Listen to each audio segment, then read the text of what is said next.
आप असदुद्दीन ओवैसी के बारे में, उनकी पार्टी के बारे में क्या सोचते हैं वो बात अलग है, लेकिन ये बात सच है कि बिहार की राजनीति में अगर सियासी भूचाल कोई लेकर आया और इस पूरे चुनाव को किसी ने दिलचस्प बनाया तो वो अकेले असदुद्दीन ओवैसी हैं। ओवैसी साहब अगर मुसलमान मुसलमान मुसलमान मुसलमान मुसलमान करते रहते तो बात अलग थी, लेकिन जिस तरीके से उन्होंने 2 सीटों पर पहले हिंदू प्रत्याशी उतारा और उसके बाद राजपूत समाज, जी हां पूरी जिम्मेदारी के साथ बोल रहा हूं, राजपूत समाज ने मुसलमानों का साथ लेकर और सबको साथ लेकर चलने का ऐलान किया। यही ऐलान नहीं, ये तक ऐलान कर दिया कि अगर महागठबंधन, चूंकि किंग मेकर बनने की प्रबल संभावना है एआईएमआईएम की, असदुद्दीन ओवैसी की नहीं, एआईएमआईएम कहा जाता हमेशा। ऐसे में अगर हुआ हिसाब किताब तो एक मुस्लिम उप मुख्यमंत्री यानी डिप्टी सीएम बिहार को मिलेगा, यह क्लियर है। लेकिन राजपूत समाज ने क्या ऐलान कर दिया एआईएमआईएम को लेकर, कौन कह रहा है जय भीम जय मीम, और तो और वो 2 कौन से प्रत्याशी हैं जिनकी सबसे ज्यादा चर्चा बिहार के अंदर है, वो तमाम चीजें दिखाने जा रहा हूं। नमस्कार, मैं हूं प्रज्वल गौतम और आप देख रहे हैं टाइम्स एक्सप्रेस। सबसे पहले एक बयान सुनाऊंगा आपको, उस बयान को जरा गंभीरता के साथ सुनिएगा। यह बयान कौन दे रहे हैं कौन नहीं, सुनिए क्या कह रहे हैं। देखिए, यही खूबसूरती है हमारी पार्टी की, और तभी एक राणा रणजीत सिंह क्षत्रिय और राजपूत का बेटा, ये स्वतंत्रता मुझे इस पार्टी में मिलती है। जो लोग कहते हैं कि मुसलमान की पार्टी है, मैं उनको करारा जवाब अक्सर देता हूं कि जिस दिन ये पार्टी कह देगी कि भाई तुम सिर्फ जय श्री राम का गमछा नहीं ओढ़ सकते हो, टीका और वर्दी नहीं पहन सकते, तो मैं उसी दिन उसी पल इस पार्टी को छोड़ दूंगा। लेकिन जितना सम्मान मुझे मिलता है, मेरे धर्म को मिलता है, और मैं अपने सभी खास करके फॉरवर्ड समाज के लोग, राजपूत समाज के लोगों को कहना चाहूंगा कि अब आप भी किसी का दरी मत बिछाइए, आइए एक नया समीकरण तैयार करते हैं। एक नया समीकरण और एक नया विकल्प, एक मजबूत विकल्प बिहार में बनने जा रहा है, उसका हिस्सा बनिए। उसका हिस्सा बनिए। ये कौन है? ये बीजेपी विधायक के भाई हैं। ये खबर हमने आपको पहले भी दिखाई थी, लेकिन ये बयान अब तक निकल कर नहीं आया था। ये बिहार की ढाका विधानसभा सीट से राणा रणजीत सिंह हैं, इनके भाई बीजेपी के विधायक हैं। अब इन्होंने जो कहा उसे गंभीरता के साथ समझिए, और ये बात मैं कब से कहता आ रहा हूं कि आप लगातार इस देश की मीडिया ने असदुद्दीन ओवैसी, उनके पूर्वज यानी कि जो लंबा उनका खानदान है, उस लिहाज से जो माहौल बनाया ओवैसी के खिलाफ, उसका राग न केवल बीजेपी बल्कि खुद गोदी मीडिया भी अलापती रहती है।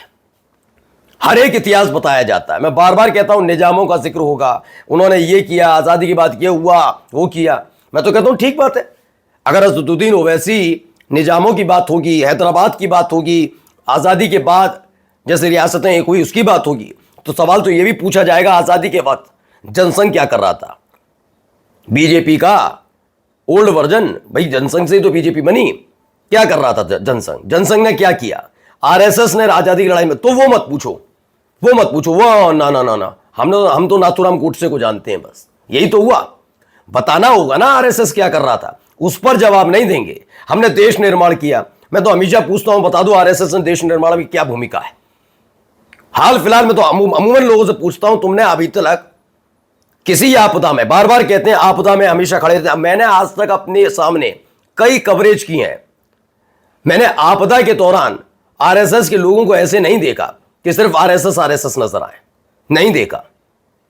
उस पर भी तो जवाब दीजिए। वो जवाब नहीं देंगे, किसी पर कोई जवाब नहीं देंगे। लेकिन हाँ, ये मुसलमानों की पार्टी है जरूर साबित करेंगे। जबकि असदुद्दीन ओवैसी ने हिंदुओं के खिलाफ कभी ऐसे नहीं बोला है कि हिंदुओं के खिलाफ जहर उगला जा रहा हो। हाँ, जबकि बीजेपी के नेता किस तरह से मुसलमानों के खिलाफ बोलते हैं ये बताने की जरूरत नहीं है। खैर आगे बढ़ते हैं, राजपूत समाज से आते हैं राणा रणजीत सिंह। उन्होंने कहा जितना सम्मान इस पार्टी में मुझे मिला, और यकीन मानिए धर्म की आजादी पूरी तरीके से मनाने की, मैं जिस धर्म से हूं वैसा रहूं, इसकी आजादी मुझे दी जाती है। और पार्टी का काम ही यही है। जो पॉलिटिकल पार्टी होती है वो धर्म के आधार पर खड़ी नहीं होती, लेकिन वो खड़ी की जाती हैं, उनकी इमारतें उसी आधार पर खड़ी की जा रही हैं। जिस पार्टी पर आरोप लगाते रहे मुसलमानों की पार्टी है, उसी पार्टी का एक हिंदू प्रत्याशी, राजपूत प्रत्याशी अगर ये ऐलान करे, ये बात कही तो बड़ी बात है। आइए, ये एक तस्वीर निकल कर आई।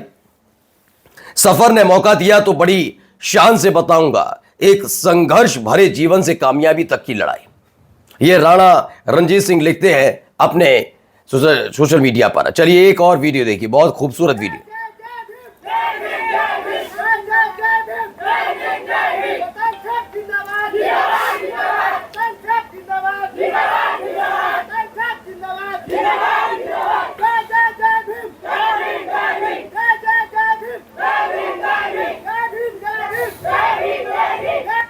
यही तो वो समीकरण है जिसने सब कुछ बदला है। जय भीम जय मीम, जय भीम जय मीम का ये नारा पुराना जरूर है, लेकिन ताजा जो समीकरण बने अपने अपने लिहाज से सबने बनाए, उसमें जब ये ओवैसी ने खड़ा किया अपना ये समीकरण, उसने कई नेताओं को बेचैन किया। हिंदुओं को प्रत्याशी बना देना, भीम आर्मी आजाद समाज पार्टी के साथ उनका गठबंधन, स्वामी प्रसाद मौर्य के साथ उनका गठबंधन, ये काफी बेचैनी पैदा करने वाला है। मैं ये भी नहीं कहता हूं कि समूचे बिहार का, और ना कभी असदुद्दीन ओवैसी ने भी इस बात का कोई दावा किया होगा, कभी नहीं कहा होगा उन्होंने। अब तक मुझे दिखा दीजिए एक बयान कि उन्होंने कहा कि बिहार का मुख्यमंत्री हमारी पार्टी से हो, नहीं कहा, क्योंकि हदबंदी होती है कुछ चीजों की, कुछ हद होती है। हाँ, फेंकना तो फेंकने को कुछ भी फेंक दो कि अमेरिका का राष्ट्रपति फलाना पार्टी से, हमारे देश की पार्टी से बन जाएगा, वो फेंकने वाली बात है ना। तो इतना ही बोलो जितना कर सकूं, लेकिन जो जुमलेबाज पार्टी है उसका काम ही यही है। खैर, असदुद्दीन ओवैसी जो कर रहे हैं उसने वाकई सियासत में अलग तरह की चीजें खड़ी की। कई मैंने और पॉलिटिकल पार्टीज का पहले भी जिक्र किया, जैसे ओम प्रकाश राजभर की पार्टी का जिक्र करता हूं, वो धमकी देते हैं 153 सीटों का। अब 153 सीटों में से कितनी जीत पाएंगे वो भी नहीं बता सकते। जीतना छोड़िए, दूसरे नंबर पर रह पाएंगे ये उनको भी पता है कि बड़ा मुश्किल हो जाएगा, लेकिन वो कर रहे हैं वो काम। वो जानते हैं नुकसान किसे पहुंचाना है। उनका नुकसान पहुंचाने का मकसद कभी भी महागठबंधन को नहीं है, एनडीए को नुकसान पहुंचाना है। इसीलिए वो इतनी बंदा अमूमन उतनी ही सीटों पर चुनाव लड़ा जाता, बस इतनी पर लड़ो। मजबूत है, पहले नंबर पर नहीं भी आएंगे तो कोई बात नहीं, दूसरे नंबर पर रहकर वोट हम सिक्योर कर सकते हैं, और इससे एक ताकत मिलती है राष्ट्रीय पार्टी बनने के लिए। तो वोट शेयर का भी अंदाजा होता है, उसमें सीटें नहीं होती, वोट शेयर भी जरूरी होता है। इतने राज्यों में वोट शेयर इतना मिल जाए तो राष्ट्रीय पार्टी, तो तमगा मिलने के लिए अमूमन पार्टियां ये सब काम करती हैं। लेकिन असदुद्दीन ओवैसी सिर्फ जीत पर विश्वास करते हैं। अब आइए देखिए महिलाएं क्या कह रही हैं, बुर्का नशी महिलाएं क्या कहती हैं, सुनिए जरा।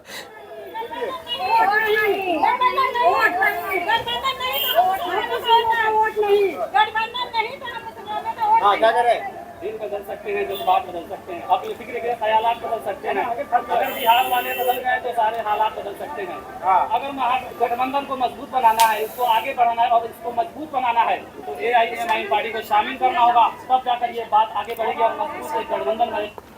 तो अब ये जो ढाका वही विधानसभा क्षेत्र जहां से एक हिंदू प्रत्याशी उतार रखा है, और सबको पता है राणा रणजीत सिंह, अब उसी इलाके में देखिए हिंदुओं के साथ साथ एक हिंदू प्रत्याशी के लिए मुसलमान उतारा है। उन्होंने कहा वोट तो तभी मिलेगा, मिल जाएगा वोट, हम देंगे इंडिया गठबंधन को, महागठबंधन को दे देंगे, दिक्कत नहीं है। लेकिन करिए ना, करिए गठबंधन AIMIM से, हम आपको भी दे देंगे, लेकिन तब तक नहीं जब तक गठबंधन नहीं, तब तक नहीं। और ये वो नहीं कह रहे, वो महिलाएं कह रही हैं जिनके लिए कई बार कहा जाता है कि उनको उनके आप बोलने की आज़ादी नहीं होती। एक और खबर है, बिहार चुनाव 2025 AIMIM ने 25 प्रत्याशियों की सूची जारी की। मुस्लिम बाहुल्य सीट से उतारा हिंदू प्रत्याशी, और एक नहीं दो उतारे हैं। ये देखिए खबर क्या है, पार्टी ने ढाका से राणा रणजीत सिंह को और सिकंदरा से मनोज कुमार दास को प्रत्याशी बनाया है। इसी ने बेचैनी पैदा की है। नमस्कार।